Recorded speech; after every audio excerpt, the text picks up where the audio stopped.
Damos la bienvenida en esta parte del programa a la doctora Rosalía Sosa, vicedecana de la Facultad de Ciencias Jurídicas y Políticas de la Universidad Autónoma de Santo Domingo. Le acompaña Francisco Sánchez, él es de la Universidad de Salamanca, y con ello vamos a hablar sobre un tema que está siendo actualmente objeto de debate en una importante actividad que organiza la Universidad Autónoma de Santo Domingo y su Facultad de Ciencias Jurídicas y Políticas. Yo quisiera comenzar precisamente por ahí, pidiéndole a la doctora Sosa que nos hable un poco de esa actividad, cuáles son los temas que se van a abordar, los participantes y la agenda que se va precisamente a agotar. Bienvenidos. Muchas gracias, muy buenos días. Pues desde el día de ayer que tuvimos la conferencia inaugural con la doctora Rosario Espinal, iniciamos el Seminario Internacional por la Calidad de las Democracias, en plural en Iberoamérica. Bueno, me acompaña el doctor, que es nuestro participante internacional, pero precisamente en esta semana, después del ejercicio de las primarias del domingo, vamos a analizar nuestra democracia. Hablaremos democracia y partidos políticos, democracia y seguridad ciudadana, democracia y participación de la ciudadanía y también las políticas sociales y la democracia. Hemos invitado a todos los líderes de los partidos políticos, esperamos que asistan, pero también a nuestros docentes para que analicemos, ¿verdad?, la calidad, sobre todo eso, la calidad de la democracia. Son los días ayer, hoy y mañana. Estaremos esperándolos a todos en el Paraninfo de la Facultad de Ciencias Jurídicas y Políticas, el edificio Nueva Unidad. El señor Francisco Sánchez es uno de los expositores, tengo entendido, en este evento. Sí. ¿Cuál es el tema que usted va a tratar?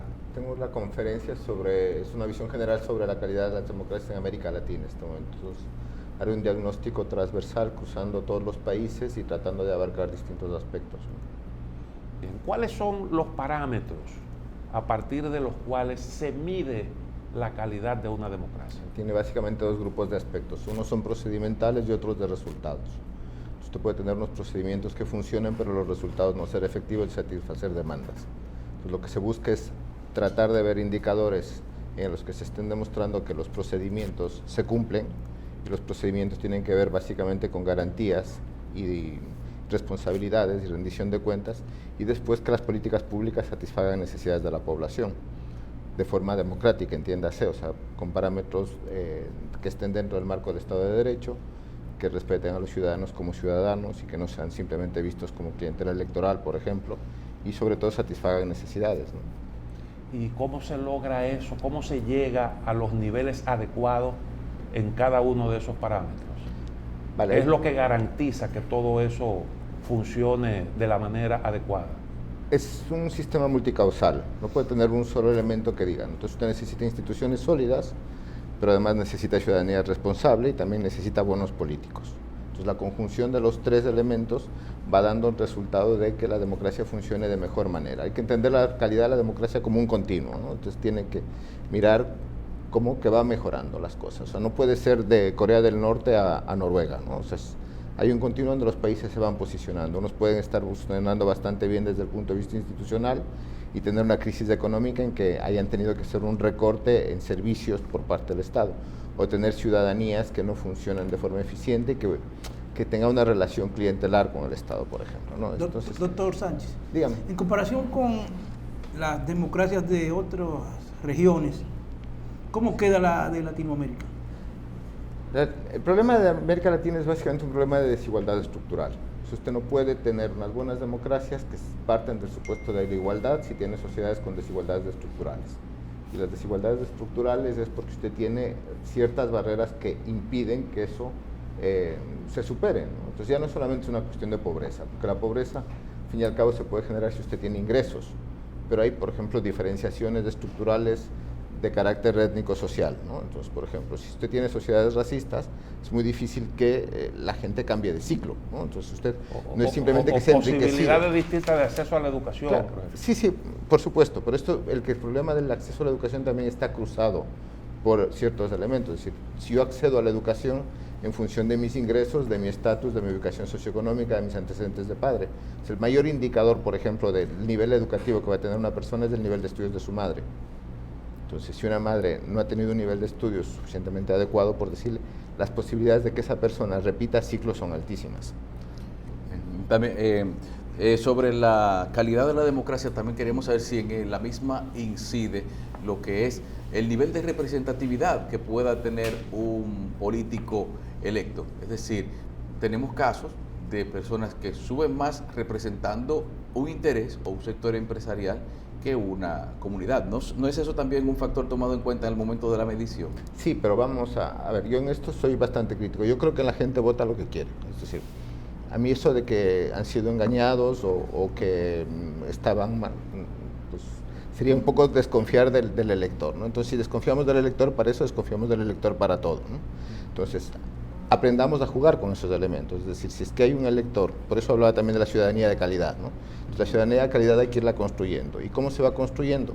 Dándole un margen a los ciudadanos para que se relacionen de forma adulta, por decirlo de alguna forma, con el Estado, ¿no? Es decir, que se les entienda como ciudadanos por el simple hecho de ser naturales de un país, que se les atienda en igualdad de condiciones, sin la necesidad de intermediación de políticos, de redes clientelares, de partidos, etcétera, etcétera. Entonces, si yo mejoro esas condiciones, voy a seguir teniendo mejores ciudadanos. Pero a priori la representación es de varios sitios, o sea, la representación de intereses es plural. Entonces, por supuesto que a mí no me gusta que haya un político que represente otros intereses si es que no son los que a mí me identifican. Pero es plenamente legítimo que hay otros intereses que estén representados, que yo pueda considerar que no son legítimos, pero ellos pueden considerar que los míos no son legítimos. O sea, la democracia, ¿qué es lo que garantiza? Pluralidad en la representación de intereses, que son infinitos, por decirlo de alguna manera, un sistema político. Y además un empresario puede tener intereses en tanto empresario, pero también puede ser una persona muy conservadora que no quiere que se modifique la ley del aborto. Entonces, ¿cuáles son los intereses buenos, cuáles son los intereses malos, ¿no? Entonces, por eso digo, es mucho más complejo el espectro de la representación, ¿no? Entonces, ¿qué es lo que hay que garantizar? Pluralidad en la representación. Si es que hay un solo sector que es hipermayoritario, que toma decisiones y no permite el acceso a otros sectores, eso sí es lo difícil. Allá en España murió recientemente Eduardo Punset. Sí. Eduardo Punset tiene un escrito que él dice que por primera vez en el desarrollo de la humanidad, que estaba basado en el liderazgo, es decir, donde el empoderamiento lo tenía el líder.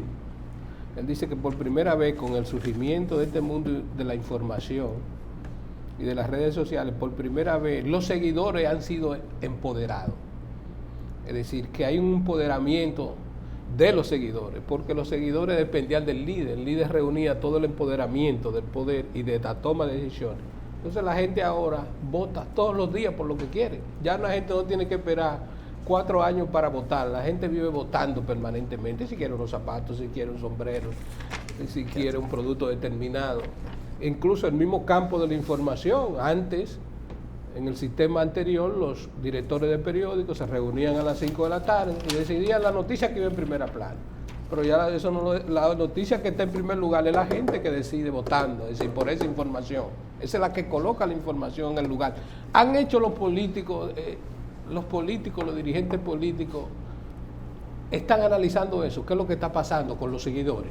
Vamos a ver, esto también es muy relativo, ¿no? O sea, es un problema del huevo y la gallina. Es decir, si yo posiciono un tema en redes o el tema me posiciona a mí. Todos los estudios sobre opinión pública no llegan a conclusiones definitivas sobre qué es lo que hace que el votante cambie de opinión. O sea, si yo soy una persona conservadora, por más que me empape todos los días, que si yo me hagan leer el New Yorker con opiniones de la intelectualidad liberal norteamericana, voy a seguir siendo una persona conservadora. O sea, las personas son mucho más fieles a sus principios y creencias de lo que creemos. Entonces, ¿qué es lo que hago? Yo busco información que reafirme lo que yo creo, ¿no? O busco información contraria para identificar que el peligro está ahí y que debo hacer algo para evitar que el peligro venga hacia nosotros y que debo pasar a la acción. Entonces, dicho esto, por supuesto que se intenta tratar de entender cómo van las tendencias. se pasa mucha más información a través de redes sociales. Esto fue claro en el caso de Brasil. Si usted iba a Brasil no había un cartel en las paredes, pero todo llegaba a través del teléfono. ¿Cuál es el peligro? Que usted puede tener mucha más información rápida, pero menos análisis. ¿Vale? Entonces, usted le pueden dar datos, le dan datos que reafirme. ¿Qué es lo que se hacía antes en el periodismo? Por ejemplo, el periodismo de investigación ponía en contexto y comprobaba información. En cambio, ahora me llega una foto de alguien que está muerto en la calle y me dicen, acaba de haber un atropellamiento frente al Hotel Radisson, policía ha venido. Digo, pues yo acabo de pasar por ahí, no he visto nada. Pero para todo el resto de gente que ha visto, nadie lo ha comprobado y todo el mundo da por hechos esos. Entonces, tiene sus peligros. Sí y no, el político se siente presionado. Y después también hay un fenómeno que se está analizando, que es cada vez la gente va dejando de lado todo esto porque genera una sensación de angustia vital muy grande. Es decir, el mundo se está acabando todo el tiempo. Las redes sociales por lo general no transmiten buenas noticias, ¿no?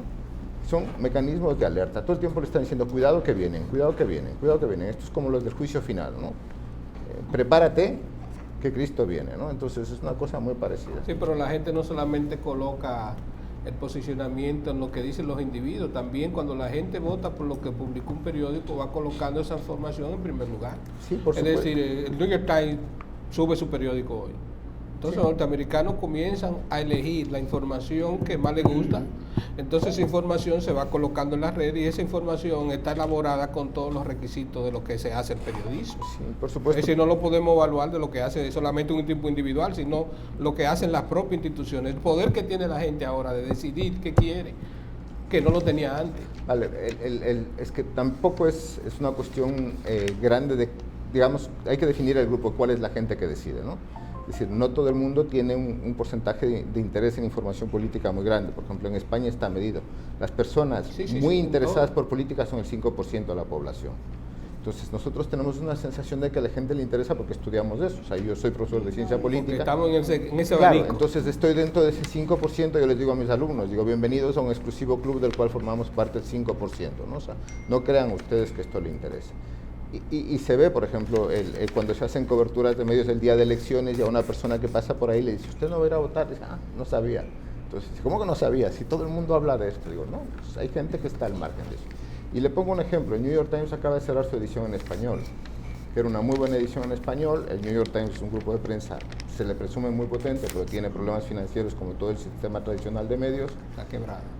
Y han cerrado la edición en español. Claro, entonces...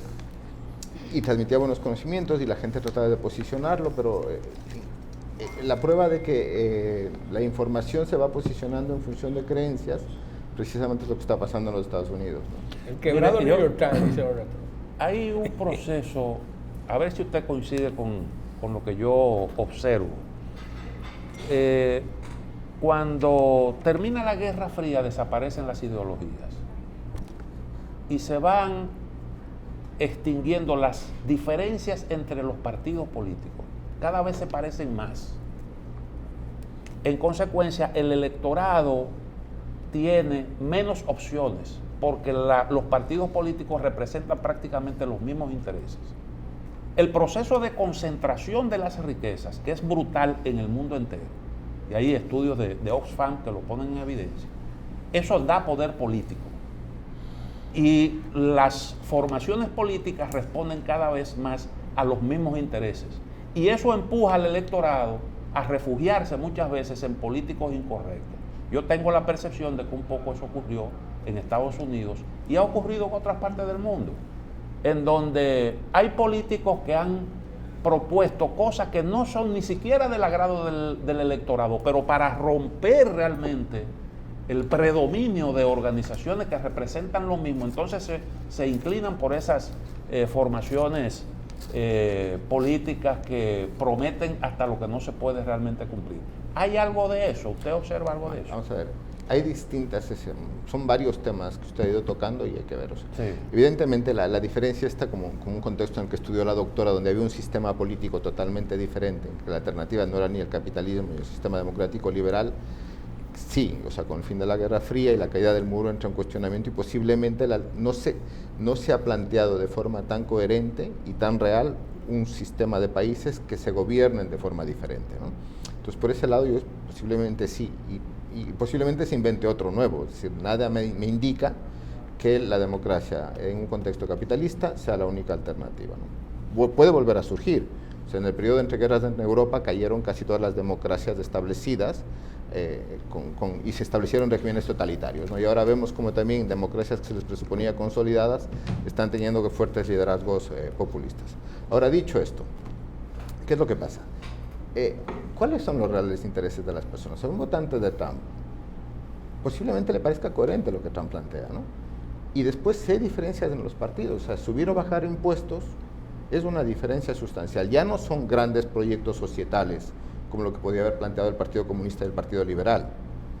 Pero en un contexto de desigualdades, si hay un partido que plantea tener una política fiscal en que genere mayor redistribución y una política fiscal como la que plantea el Partido Republicano, dice, liberar impuestos, que aquí el que quiera trabaje y gane, yo creo que hay una diferencia en el fondo ideológica, ¿no? Es decir, ¿cuál es la función social del Estado? El Estado tiene que redistribuir o no entre sus ciudadanos.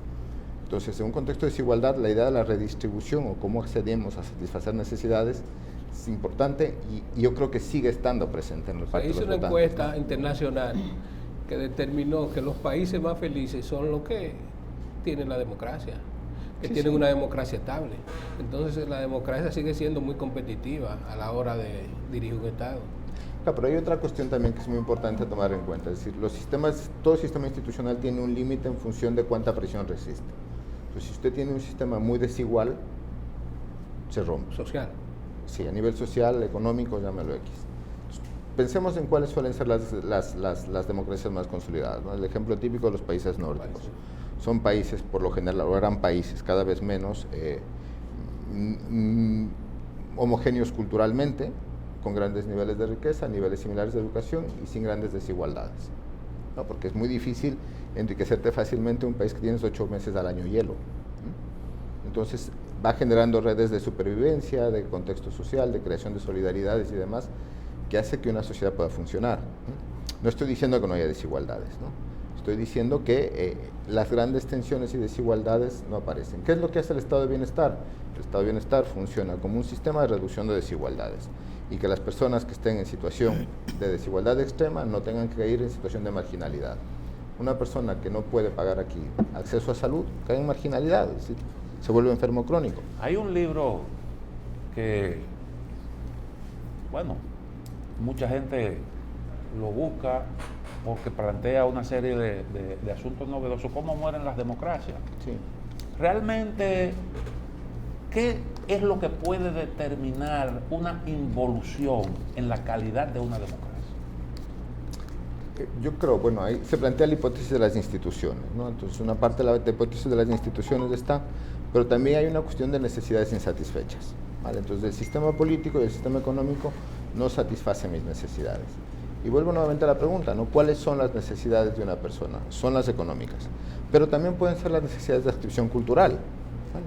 Entonces, si usted vive un contexto cultural en el que se cree amenazado y ve que el sistema político no le propone, es el típico debate sobre inmigrantes, ¿no? O sea, ¿qué peligro puede tener? Decir, mira, somos pobres y estamos maltratados por el sistema. Se supone que si usted alcanza un nivel de desarrollo democrático es porque ha tenido instituciones adecuadas, porque hay un sistema político que responde más o menos a esas necesidades. Y entonces, ¿cómo es que después que usted alcanza, tiene esos logros, entonces usted involuciona? Pero no son lineales las democracias, o sea, usted no tiene un camino de ascenso y de progreso, y además las sociedades han cambiado mucho.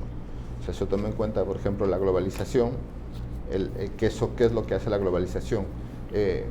Restringe o limita la posibilidad que tenían los estados para tomar decisiones sobre sus propios asuntos.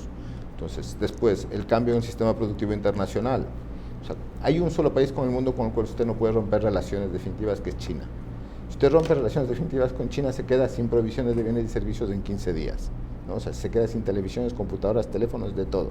Mañana rompe relaciones con los Estados Unidos y posiblemente le expulsan del dólar. Cuba sobrevive, ¿no? Pero con China no podemos. Entonces, hemos cambiado eso. 2, las sociedades son cada vez más plurales, ¿no? Entonces, tenemos conflictos por migración. Veamos en la misma América Latina, o sea, conflictos con chilenos, peruanos, con venezolanos, cuando siempre se asumían que eran sociedades muy parecidas, ¿no? Entonces, claro, las democracias pueden responder a eso, debería. ¿Qué es lo que pasa? Que los cambios institucionales, como las instituciones son procedimientos de estabilización de normas, tienen que ir cambiando de forma lenta, ¿no? Entonces, esa es una opción. Y además se deja muy de lado la importancia de los factores culturales e identitarios en el funcionamiento de los sistemas políticos. Son fundamentales. ¿Usted está familiarizado con lo que está ocurriendo actualmente en la República Dominicana? ¿Verdad? Algo me han contado. La doctora me estuvo poniendo al tanto, ¿eh? ¿Y qué usted pudiera decirlo con esta respecto a eso? pregunta, yo veo que en Europa, ¿quién era que estaba en el Brexit como primer ministro cuando se aprobó el Brexit? Cameron. David Cameron, sí. Cuando se aprobó el Brexit, que le dijeron a él, dije, no, búsquense otro, ya yo terminé aquí. Y veo que el hermano de Boris Johnson dice, yo tengo que renunciar de esto porque el sentimiento nacional es una cosa y el sentimiento familiar es otra. Veo que en Europa ya los líderes se dan cuenta cuando su ciclo termina, pero nosotros todavía no hemos llenado esa etapa. Aquí no sabemos, los políticos por sí mismos no hacen conciencia de cuándo su ciclo terminó, porque ahora la República Dominicana, la juventud quiere cambio de liderazgo, pero no se puede hacer el cambio de liderazgo porque tenemos los líderes tradicionales. Vale, hay varias formas. Entonces, por ejemplo, el Brexit es un buen ejemplo de que pesan mucho más las identidades que las razones, ¿no? La campaña de Cameron se centró en vamos a perder tanto de dinero. Da igual. Se presume que el Reino Unido era el sistema hiperracional y en este momento está gobernando un señor que es bastante impulsivo, por decirlo de alguna forma, ¿no? Como Johnson. Y está tomando una serie de decisiones que cualquier analista coge y dice esto no. Pero hay una serie de elementos simbólicos que están pesando, y eso se ve, por ejemplo, claramente en una película que tiene Netflix que se llama Brexit, que es toda la estrategia de cómo se va entendiendo una visión del poder que ya no se centra solamente en qué es lo bueno, sino cuestionemos en sí qué es lo que está pasando, ¿no? Por un poco lo que decía. Ahora bien, el tema de los liderazgos, es muy difícil los cambios de liderazgo, y hay varias formas, ¿no? Entonces, si a Margaret Thatcher le dijeron, tienes que irte, Cameron vio que ya no tenía nada que hacer, y de cierta manera van funcionando. Los partidos son sistemas de recambio de líderes, entonces unos partidos pueden ser más efectivos o más lentos en recambio de líderes, pero va pasando. O sea, yo todo lo que está pasando aquí en República Dominicana lo leo positivamente y creo que va a significar un cambio de liderazgos. Estoy seguro de eso. Ahora, ¿debe la sociedad de sepultar sus líderes? No hay por qué. Hay que cuidar los líderes. No sé. La denominada Para eso era... está la democracia, o sea, y si yo les voto es que les cuido, si no, no. Rosalía, desde el punto de vista jurídico, la actual crisis que atraviesa post primaria, ¿se está aplicando el derecho, están dando los pasos correctos o se están violando algunas normas? ¿Dónde, en España o aquí? Aquí. Es que la crisis no es en la Junta que está, la crisis está en el partido, en el Partido de Liberación Dominicana, y los conflictos entre dos líderes, entre dos parcelas, se ha trasladado a la Junta. Hablando de normas, entendemos que ha sido un error incluir a la Junta Central Electoral como parte del problema, o sea, dirigir el proceso interpartidario. Y todos los procesos tienen que tener una revisión.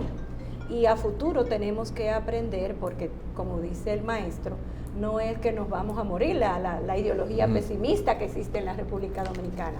Tenemos que sacar conclusiones positivas para fortalecer nuestra democracia, porque nuestra democracia, uno de los graves problemas que tenemos es la precaria institucionalidad. Ustedes hablaron de eso y lo seguiremos hablando. Y tiene que salir fortalecida la institucionalidad. ¿Y qué nos puede decir sobre la calidad del proceso? La calidad del proceso. Y el rol de la Junta Central. El rol de la Junta. Yo participé el domingo en la observación electoral de participación ciudadana. Estuve Gualey, Guachupita y Las Cañitas. Y vi cómo todo se desarrolló. Hubo situaciones específicas de logística, la famosa logística, de la logística de la Junta Central Electoral que se superaron. Tuve la dicha de ver un supervisor de informática con un equipo revisando todo, porque el sistema en unos momentos falló, pero eso no significa que no vamos a morir por eso. Hablando de lo que usted dijo, nosotros necesitamos en el pleno de la Junta Central Electoral un ingeniero informático, porque ya que la ley lo permite, de diferentes áreas del conocimiento, no solamente tiene que ser abogado, como es la mayoría. Necesitamos, ¿verdad?, que cambiemos la visión de que los abogados tenemos que estar en el dentro de los miembros titulares. Tiene que haber técnicos que sepan de eso, porque Para estar hay bien. asesores, hay un equipo informático, pero hay mejor luz en el pleno cuando hay una persona Sí. que sepa de eso. Entonces hay una institución donde también debería haber contables, gente que sepa manejar números. Pero porque que eso debería- pase, Pero eso lo que pasa yo en todas quiero las llamar- instituciones. exacto, En lo todas que las yo quiero llamar instituciones la pasa eso. atención, que no solamente necesitamos abogados, que la mayoría son Ujú, abogados. sí. Quiero llamar la atención. Sí. Pero es Para que- el futuro, porque tiene que venir mejora continua, tenemos que aprender, tanto las instituciones, el sistema de partido y la ciudadanía, de los errores, para bien y para mal, que todos cometemos,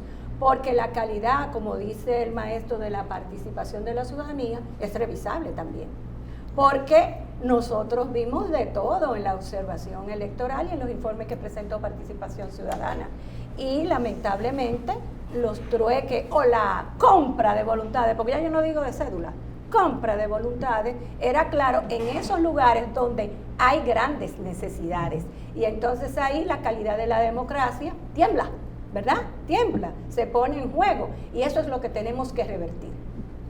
Por ejemplo, Pero, por eso pero- el pero meme- el informe de participación ciudadana, tengo entendido en sentido general, que incluye una felicitación. a la No, Junta admitió Central lo Electoral. mismo. Participación Ciudadana admitió lo mismo, que no bregó con informática, Pero que el vamos a ver. proceso Déjeme de decirle ellos fue Participación físico. Ciudadana pidió la auditoría.